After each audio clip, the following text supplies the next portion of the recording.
Théophore Chimene, c'est mon nom. Je suis aujourd'hui double étudiant, comme j'aime le dire, parce que étudiant à l'École nationale supérieure polytechnique et étudiant au département d'informatique à l'Université de Yaoundé 1. Dans mon enfance, je n'avais pas réellement d'ambition, raison pour laquelle, après mon baccalauréat, je me suis un peu perdu. La réalité est que, après le baccalauréat en 2016, je ne savais pas réellement quoi faire. Par les conseils d'un cousin, je me suis retrouvé à faire les concours d'entrée dans des grandes écoles auxquelles je n'avais pas réellement pensé dans mon enfance. Et raison pour laquelle je n'y faisais pas avec un grand intérêt. J'ai fait 5 concours, notamment l'École nationale supérieure polytechnique, la faculté du génie industriel, les ENS et l'INSET. Et j'ai malheureusement échoué à ces 5 concours-là cette année. Par la suite, je voulais rester à la maison, faire une année de préparation pour pouvoir prendre une sorte de vengeance l'année suivante. Et malheureusement, ma maman n'était pas d'accord. Elle voulait que j'aille à la faculté. Raison pour laquelle elle me demanda d'aller prendre des conseils. Quand j'arrive à la faculté, je voulais savoir ce qui se passait et on m'a orienté au département d'informatique. Et là-bas, il y avait 2 filières, une filière professionnelle et une filière fondamentale. J'ai choisi la filière professionnelle et je l'ai dit à ma maman parce que la pension coûtait 300 000 francs et je savais qu'elle ne pouvait pas supporter cela. Mais contre toute attente, elle m'a demandé d'y aller et qu'elle allait faire les sacrifices pour payer, malgré tout. Alors je me suis retrouvé en train de faire une carrière en informatique, une discipline que je détestais pourtant depuis le lycée, parce que j'avais eu une altercation en 3e avec une fille et le professeur d'informatique m'a puni. Et je trouvais cela assez injuste. Alors je me suis retrouvé en train de faire informatique sans vraiment m'y consacrer parce qu'en parallèle, je faisais plusieurs concours et je voulais absolument laisser tomber. En 2e année, alors que j'avais réussi le concours d'entrée à l'Institut Photo Victor de Banjoun, j'y suis allé, j'ai fait 2 semaines et n'étant pas convaincu de la formation, j'ai décidé de retourner à Yaoundé.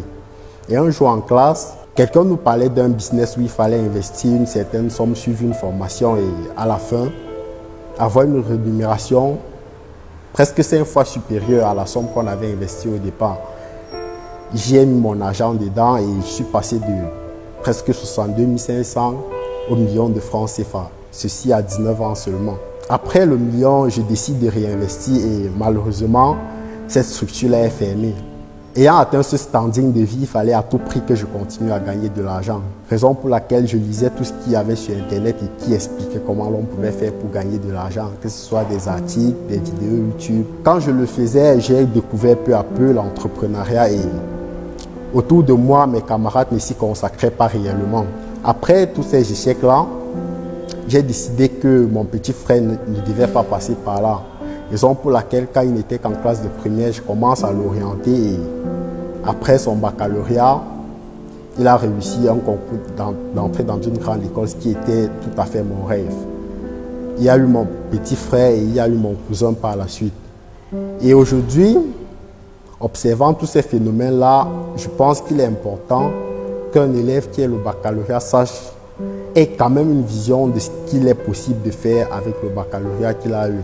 Raison pour laquelle je me propose, avec l'observation de mon petit frère et de mon cousin par ailleurs, de proposer des services d'orientation scolaire. Il est question de prendre un élève à partir de la classe de seconde.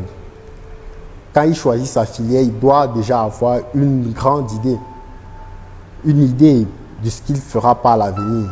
C'est ainsi qu'on pourra l'orienter pour qu'il puisse faire un choix de carrière professionnelle assez optimal, qu'il ne se retrouve pas surpris comme cela a été mon cas.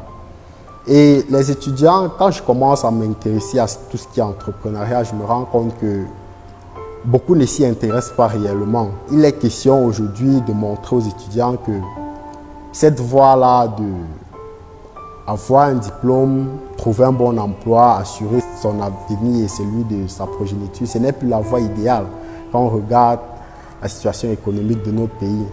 Il est question de leur proposer des formations pratiques qui les aideront à mieux préparer la vie professionnelle. C'est ainsi qu'en 2018, je lance le concept École de la vie, à travers lequel j'aimerais non seulement orienter les élèves, c'est-à-dire leur permettre de faire un choix de carrière optimal à partir de la seconde où je dirais que tout se joue. Il faudrait qu'en choisissant par exemple la série C, que l'enfant sache qu'à l'avenir, je pourrais faire telle ou telle autre chose. Et avec l'expérience que j'ai acquise avec mon petit frère et mon cousin notamment, je pense que cela est bien faisable. Pour les étudiants, il est question, à travers les différents talks que j'ai déjà eu à faire, de leur faire comprendre que seul l'entrepreneuriat et l'investissement aujourd'hui, en plus des connaissances qu'on acquiert à l'école, sont la voie idéale à suivre. Il ne faut pas se contenter de sa formation scolaire parce que les réalités du terrain risqueront de nous rattraper. Quand je me rends compte que les étudiants qui sont autour de moi ne s'intéressent pas réellement à l'entrepreneuriat, je décide d'écrire un livre pour leur montrer tout le bien qu'ils ont à le faire. Entreprendre en Afrique, pourquoi pas toi, je l'ai intitulé ainsi. Publié en mai 2019 aux éditions Senga. Il est suffisamment vendu aujourd'hui et cela me montre que le besoin est réel et qu'il faut mettre de la pâte au moulin. Je vous invite à vous inscrire. Si le projet vous intéresse, on prendra contact avec vous.